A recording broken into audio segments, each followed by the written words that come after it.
Hello and welcome to 2-Minute MRCP. Today we'll quickly review carbon monoxide poisoning.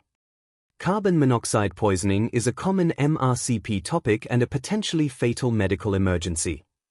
Carbon monoxide has a very high affinity for both hemoglobin and myoglobin. This results in the formation of carboxyhemoglobin, causing a left shift of the oxygen dissociation curve, reduced oxygen delivery to tissues, and ultimately tissue hypoxia. In the UK, there are approximately 50 deaths each year from accidental carbon monoxide poisoning. Let's look at the pathophysiology. Carbon monoxide binds readily to hemoglobin, forming carboxyhemoglobin. This reduces the oxygen-carrying capacity of blood. In carbon monoxide poisoning, the oxygen saturation of hemoglobin decreases, leading to an early plateau in the oxygen dissociation curve.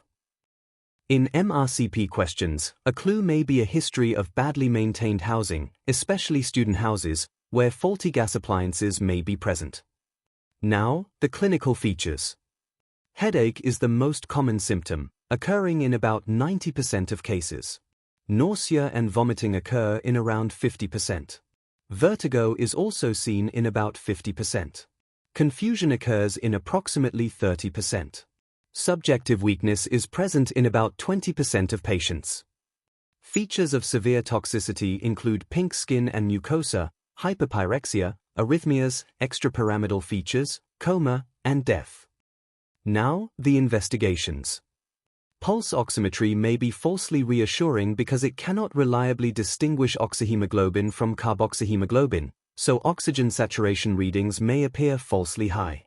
Therefore, a venous or arterial blood gas should be performed to measure carboxyhemoglobin levels. Typical carboxyhemoglobin levels are less than 3% in non-smokers and less than 10% in smokers.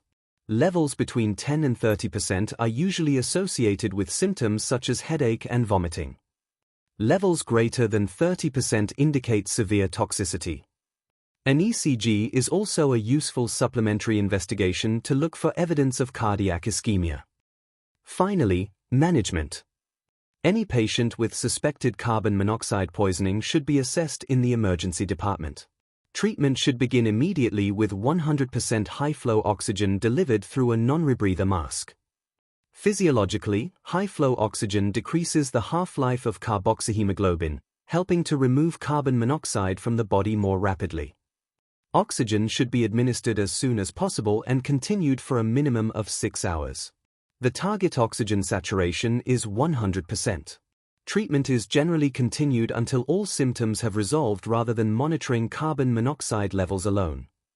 For more severe cases, hyperbaric oxygen should be considered.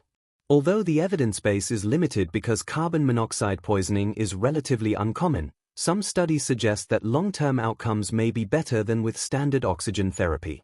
Discussion with a specialist is recommended for severe cases, particularly when the carboxyhemoglobin level is greater than 25%. The 2008 Department of Health publication, Recognizing Carbon Monoxide Poisoning, also recommends considering hyperbaric oxygen for patients with loss of consciousness at any stage, neurological signs other than headache, myocardial ischemia or arrhythmias, and pregnancy. That's everything you need to know about carbon monoxide poisoning for the MRCP exam. Thanks for watching 2-Minute MRCP. If you found this helpful, don't forget to like, share, and subscribe to 2-Minute MRCP for more quick revision videos.